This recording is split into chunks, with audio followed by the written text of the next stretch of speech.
ಒಬ್ರು ಬ್ರೂ ಮಾಸ್ಟರ್, ಹ್ಮ್. ನನ್ನ ನಾಲೆಜ್ ಪ್ರಕಾರ he is basically the master or the leader for all the beverages that's being sold. Hmm. But what exactly does a brew master do? ಅವ್ರ responsibilities ಏನಿರುತ್ತೆ? So brew master ಅಂದರೆ ಆ ಬ್ರೂರಿಗೆ ಅವರೇ master.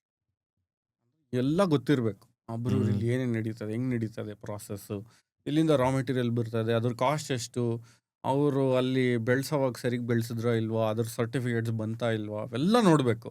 ಹ್ಮ್. ಬ್ರೂ master ಬರೀ ಅಂದ್ಬಿಟ್ಟು recipes ಮಾತ್ರ decide ಒಂದೇ ಮಾಡೋದಲ್ಲ. ಅಲ್ಲ, ಎಲ್ಲ ಹ್ಮ್. End to end. ಅಂದರೆ ಬಿಯರ್ ಬಾಟ್ಲ್ಗೆ ಹೋಗಿ ಕಸ್ಟಮರ್ಗೆ ಹೋದ್ಮೇಲೆ ಅವ್ರಿಗೆ ಸರಿಗೆ ಎಕ್ಸ್ಪೀರಿಯನ್ಸ್ ಇತ್ತಾ ಇಲ್ವಾ, ಬಿಯರ್ ಬಾಟ್ಲಲ್ಲಿ ಕರೆಕ್ಟಾಗಿ ಕಾಣಿಸ್ತಾ ಇದೆಯೋ ಇಲ್ವಾ, ಎಲ್ಲ ರೆಸ್ಪಾನ್ಸಿಬಿಲಿಟಿ ಅವ್ರ ತಲೆ ಮೇಲಿರುತ್ತೆ. ಅವ್ರ ಕೆಳಗಡೆ QA/QC ಆ್ಯನಲಿಸ್ಟು, ಬ್ರೂವರ್ಸು, ಹೆಲ್ಪರ್ಸು, ಆಮೇಲೆ ಪ್ಯಾಕೇಜಿಂಗ್ ಲೈನ್ ಎಕ್ಸ್ಪರ್ಟ್ಸು, ಎಷ್ಟೊಂದು ಜನ ಬಂದ್ಬಿಡ್ತಾರೆ ಅವ್ರ ಕೆಳಗಡೆ. ಸೊ ಅವರು ಒಂಥರ ಮ್ಯಾನೇಜರ್ ಥರ ಅಷ್ಟೇ, ಬ್ರೂ ಮಾಸ್ಟರ್. ಓಕೆ ಇವ್ರದ್ದೆಲ್ಲ ಈ ಪ್ರಾಡಕ್ಟ್ದು ಓನರ್ ಇವರೇ. ಓಕೆ. ಬಟ್ ಆ ಪ್ರಾಡಕ್ಟ್ ಓನರು ಬೇರೆಯವ್ರು, ಯಾರೋ ಆ್ಯಕ್ಚುಲಿ ಯಾರು ಇನ್ವೆಸ್ಟ್ ಮಾಡಿರ್ತಾರೋ ಅವರು.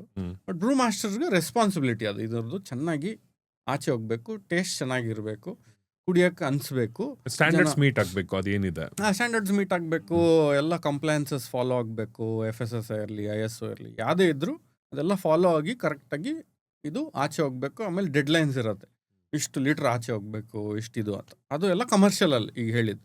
ಕ್ರಾಫ್ಟ್ ಬ್ರೂವರಿಲಿ ಅಷ್ಟೆಲ್ಲ ಇರಲ್ಲ, ಯಾಕಂದರೆ ಅಷ್ಟೊಂದು ಪ್ರಾಸೆಸ್ ಇರಲ್ಲ. ನಮಗೆ ಬಿಯರ್ ರೆಡಿ ಆದಮೇಲೆ ಟ್ಯಾಪಿಗೆ ಬಂದಮೇಲೆ ಮುಗೀತು ಕೆಲಸ.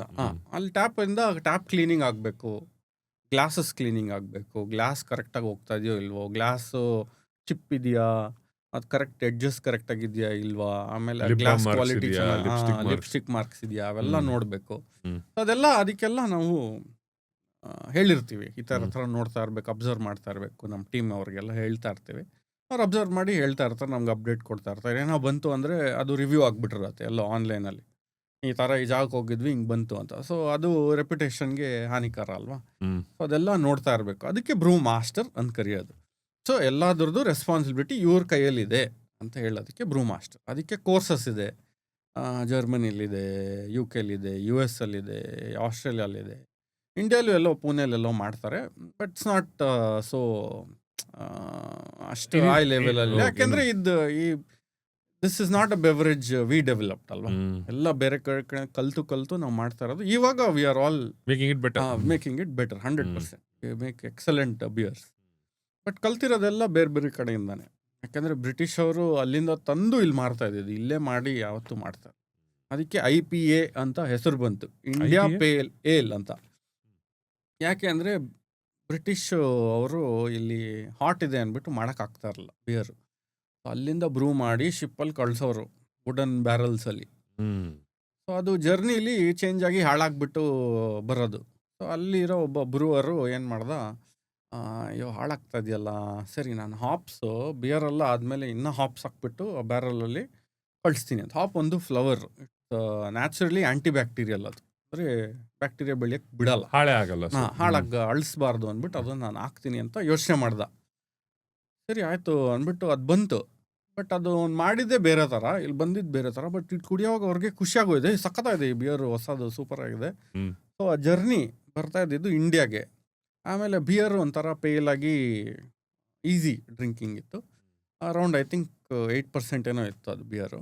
ಆಮೇಲೆ ಅದು ಏಲ್ ಕ್ಯಾಟಗರಿ, ಯಾಕೆ ಅಂದರೆ ಅದು ಆ ಟೈಪ್ ಆಫ್ ಈಸ್ಟ್ ಯೂಸ್ ಮಾಡಿದ್ದ, ಅದಕ್ಕೆ ಏಲ್ ಕ್ಯಾಟಗರಿ ಅಂದ್ಬಿಟ್ಟು IPA ಇಂಡಿಯಾ ಪೇಲ್ ಏಲ್ ಅಂತ ಹೆಸರು ಬಂತು. ಸೊ ಅದರಿಂದ ಆ ಟೆಕ್ನಿಕ್ಕಿಂದ ವರ್ಲ್ಡ್ ಫೇಮಸ್ ಆಗೋಯ್ತು. UK-ಅಲ್ಲಿ ಅವ್ರು ಶುರು ಮಾಡಿದ್ರು ಎಷ್ಟೊಂದು ಜನ. US ಅಲ್ಲಿ ಆ್ಯಕ್ಚುಲಿ ಗ್ಲೋ ಅಪ್ ಆಗಿದ್ದು, ಯಾಕೆಂದರೆ ಇಲ್ಲಿ ಹಾಪ್ ಬ್ರೀಡಿಂಗ್ ಪ್ರೋಗ್ರಾಮ್ಸ್ ಅಂತಿದೆ. ಎಷ್ಟೊಂದು ಥರ ಹಾಪ್ಸ್ ಬರ್ತಾಯಿತ್ತು. ಜರ್ಮನಿಲೂ ಬೇರೆ ಬೇರೆ ಥರ ಹಾಪ್ಸ್ ಬರ್ತಾಯಿತ್ತು. ಅವರು ಕೊಲಾಬ್ರೇಷನ್ ಮಾಡಿ ಎಷ್ಟೊಂದು ವೆರೈಟೀಸ್ ಡೆವಲಪ್ ಮಾಡ್ತಾಯಿದ್ರು. ಸೊ ಇದು ಬೇರೆ ಬೇರೆ ಹಾಪ್ಸ್ ಆಗೋವಾಗ ಬೇರೆ ಬೇರೆ ಫ್ಲೇವರ್ ಪ್ರೊಫೈಲ್ ಬರೋದು, ಮ್ಯಾಂಗೋ ಹಣ್ಣಿಂದು, ಆಮೇಲೆ ಗೋವಾ ಹಣ್ಣಿಂದು ಎಲ್ಲ ಬೈ ನ್ಯಾಚುರಲಿ ಬರೋದು ಆಯಿಲ್ಸಿಂದ ಅದರದ್ದು. ಸೊ ಅದಕ್ಕೆ ಇಂಡಿಯಾ ಪೇಲ್ ಏಲ್ ಅಂತ ಒಂದು ಫೇಮಸ್ ಆಗೋಯ್ತು. ಕ್ರಾಫ್ಟ್ ಬಿಯರ್ ಬೂಮ್ ಆಗಿದ್ದೆ ಆ ಸ್ಪೆಷಲ್ ಕ್ಯಾಟಗರಿಯಿಂದ.